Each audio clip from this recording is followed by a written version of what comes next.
কগনি চলে চলো রান্না করতে এখন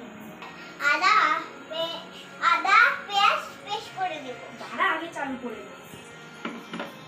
এটা আমার দিদি ভাই।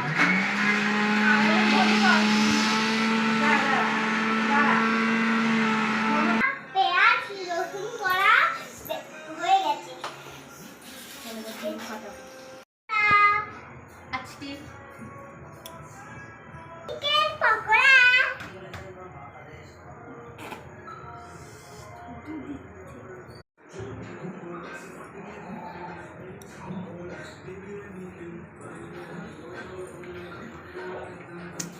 হাফ প্যান্টটা উঠে